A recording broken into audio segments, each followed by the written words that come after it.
Bonjour Marc Fayet, Bonjour merci Bertrand. de nous recevoir pour la deuxième interview destinée aux visiteurs de notre site lesfourriresdecourbevoie.fr. Alors nous allons sur ce deuxième interview, après avoir fait plus ample connaissance avec vous, on va parler un peu théâtre. Donc après 35 ans de carrière, quel regard portez-vous sur le théâtre aujourd'hui? Est-ce que le métier de comédien, auteur, metteur en scène a changé? Est-ce que c'est plus difficile aujourd'hui de monter un projet?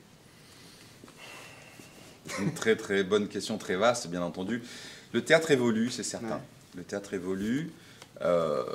Il existe quand même cette vraie scission entre le théâtre public et le théâtre privé. Ouais. C'est le seul cas dans le monde, je crois, à ce point-là, qu'il y a un tel fossé entre ces deux univers. C'est En bête, France, ça, non? c'est dommage, mais c'est comme ça. Donc les ponts se font très très peu. Ouais. Et je dirais que la difficulté existe parce qu'au théâtre privé, nous sommes contraints au succès, ce qui est un peu bête de dire ça, La mais c'est un peu la vérité, quoi. en tout cas la rentabilité. Et la rentabilité ne peut pas s'abstraire de la notoriété. C'est-à-dire que plus ça va, plus le théâtre privé a besoin comme support des médias, en l'occurrence de la télé, tout ce qui existe maintenant, et pour que les médias soient intéressés par la promotion du théâtre, il leur faut des noms. Voilà, ça c'est une chose, c'est une première chose. Je pense que c'est un phénomène qui s'est amplifié, sincèrement. Parce qu'auparavant, on pouvait avoir des gens qui étaient des comédiens connus essentiellement au théâtre. Maintenant, il faudrait qu'ils soient connus un peu ailleurs pour que les gens puissent venir les voir au théâtre. Je crois que c'est un truc qui a changé. Et puis, il y a aussi une volonté de divertissement. Le théâtre privé a besoin de divertir les gens. Les gens, c'est ça qu'ils viennent chercher au théâtre privé. Lorsqu'ils vont au théâtre public, ils y vont davantage pour découvrir des œuvres, avoir des émotions théâtrales plus fortes, des auteurs plus inaccessibles, en tout cas. Et plus ça va, plus la différence est très notable entre les deux. Alors, maintenant, est-ce que c'est difficile? Oui, bien sûr.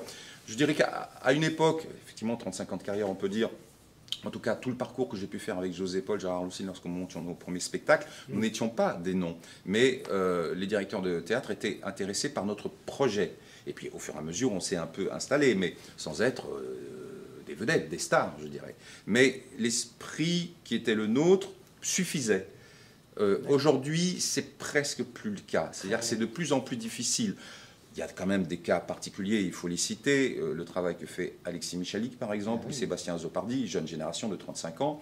Ce sont des jeunes qui ont réussi à trouver une forme de spectacle qui ne nécessite pas ça, mais je dirais que ce sont presque les seuls. Maintenant, n'importe quel théâtre, même de moyenne importance, a besoin d'avoir une accroche avec quelqu'un qui passera éventuellement à la télé parce qu'il sera invité dans les émissions de télévision, parce qu'il aura fait de la télévision ou du cinéma lui-même.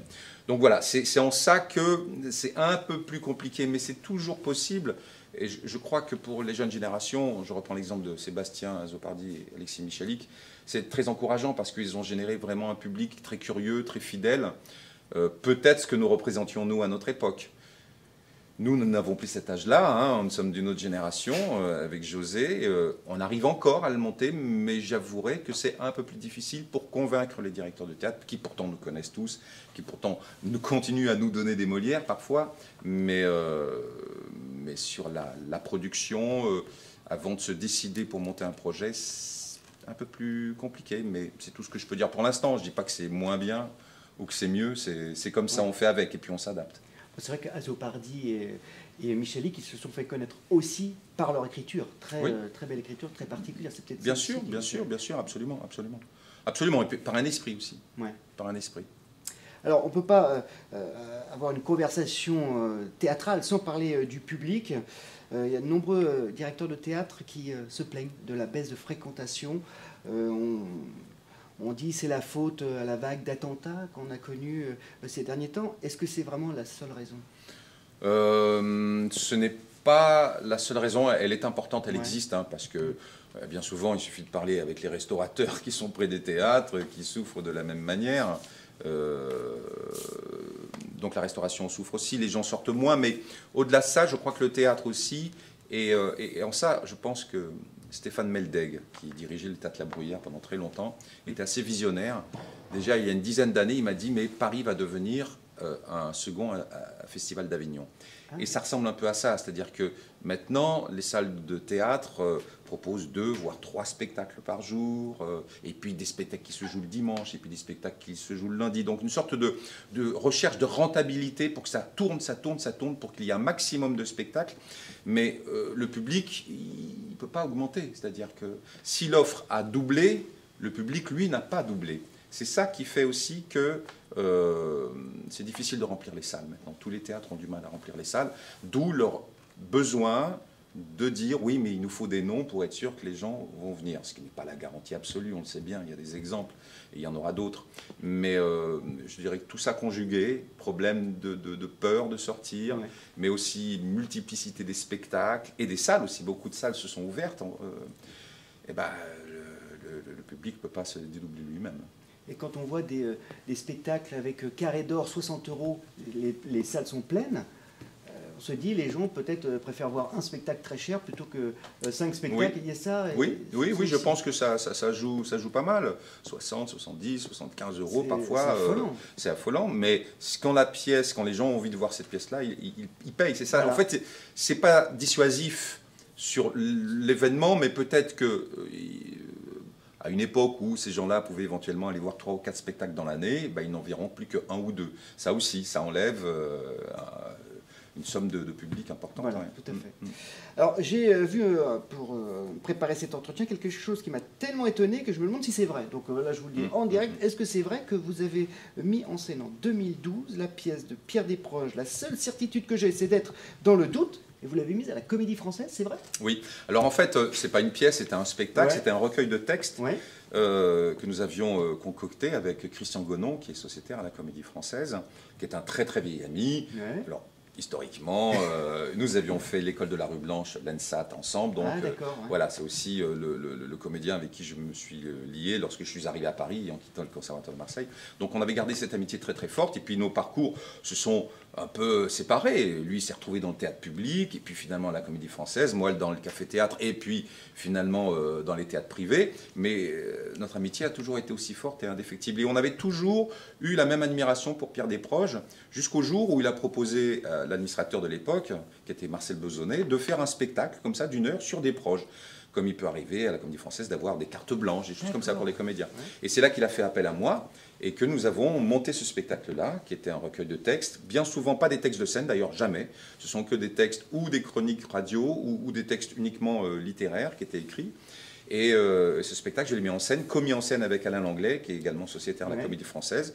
Et puis nous l'avions créé au théâtre, enfin à la Comédie Française au Vieux-Colombier. D'accord. Ouais. Et puis ça a été repris au théâtre éphémère de la Comédie Française lorsque la salle Richelieu était fermée pour travaux. Donc la grande salle qui était au Palais Royal. Et puis on l'a joué une dizaine de fois là. On l'a repris ensuite encore au Vieux-Colombier l'année d'après. Et puis il y a eu une tournée. En fait, ça a été un très très joli succès. Et en fait, c'est ce spectacle qui a permis à Christian, qui était encore pensionnaire à l'époque, il était pensionnaire depuis 11 ans ou 12 ans déjà, c'est le spectacle qui a permis d'affirmer et d'avoir l'adhésion de l'ensemble des sociétaires en disant c'est trop bien, allez Christian, tu vas devenir sociétaire au comité à la suite de ce spectacle, il est devenu sociétaire. Donc ça a été un moment de rencontre et de retrouvailles avec Christian, avec qui d'ailleurs, au sortir de la rue Blanche, nous avions monté notre premier spectacle au point-virgule. Et voilà, on y revient. Tous les deux, on y revient. Donc, et se retrouver des années plus tard autour d'un projet et autour de Desproges, qui est un auteur pour lequel nous avions la même passion, c'était un grand moment. Mais vous nous disiez lors du premier entretien que vous vouliez rentrer à la Comédie Française. Vous l'avez fait, votre rêve, finalement? C'est vrai, mais c'était par procuration, c'était un peu derrière, jamais sur la scène, sauf aux répétitions, mais oui. Finalement, oui, mon nom est inscrit dans l'histoire de la Comédie Française, bien sûr. J'étais tellement étonné de voir Desproges, Marc Fayet, Comédie Française, c'est marrant. Alors, dernière question, puisqu'on parle théâtre et qu'on va organiser un festival de théâtre amateur, je voudrais avoir votre regard sur le théâtre amateur. Qu'est-ce que vous pourriez dire aux personnes qui associent trop souvent le théâtre amateur comme une fête de patronage ou des spectacles de seconde zone? Je viens, moi, du théâtre amateur, puisque lorsque j'ai grandi à Aubagne, en Provence, là d'où je viens, j'ai intégré une première troupe de théâtre, je devais avoir une quinzaine d'années, 15-16 ans, c'était les Amis des Arts, à Aubagne. Et moi, ce qui me fascinait, c'est que moi, ça me permettait de découvrir un peu ce que c'était, le théâtre déjà, comment monter un spectacle. Et puis l'ensemble des gens qui en faisaient partie étaient parfois des anciens professionnels. Il y en avait un, par exemple, qui était chanteur lyrique, mais qui faisait aussi un peu de comédie dans les opérettes, donc il y avait des notions de théâtre. Et puis un autre qui avait grandi à Versailles, qui était chez Marcel Tassancourt, qui avait pris des cours, et puis finalement qui avait fait un autre métier. Donc bien souvent, ils avaient tous un métier, à part ce chanteur d'opérette. Et puis c'est la passion qui les réunissait. Et je crois que c'est, en tout cas dans mon cas, ça m'a permis, moi, de découvrir des gens passionnés et de se dire qu'avec peu de moyens et beaucoup d'envie, on arrivait à monter des spectacles et à créer non seulement notre propre plaisir, mais surtout le partager avec le public. Donc surtout ça, c'est le désir de partager ce travail, même cette découverte, même maladroite, parce que parfois on peut être maladroit, et nous l'avons été, et à la fois nous avons créé de très très beaux spectacles à l'époque.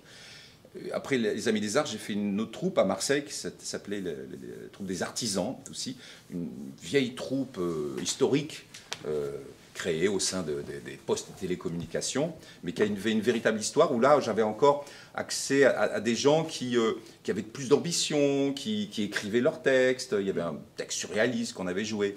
Donc il y a aussi une manière de chercher à défricher avec nos propres moyens. Moi j'étais forcément le Benjamin, j'étais le gamin, ils étaient beaucoup plus âgés, mais c'est ce partage de passion, je dirais, pour la matière, c'est-à-dire que se retrouver avec une matière, et même quand on manque d'expérience, quels sont les moyens que nous avons trouvés ensemble pour avoir du bonheur et pouvoir le donner aux autres. Et avec ces troupes, nous faisions pas mal de festivals aussi, donc c'est des grands moments de partage comme ça où tout le monde se réunissait.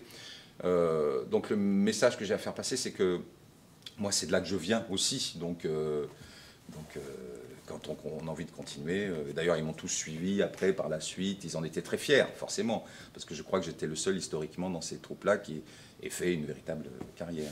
Moi je me rappellerai toujours la réflexion de Daniel Russo qui disait dans professionnel il y a profit, dans amateur il y a amour. Oh, bah c'est très joli, je dirais pas mieux, bon, c'est très joli. Ben voilà, bravo, c'est très très bien, ouais, très joli. Merci Marc Fayet. Merci.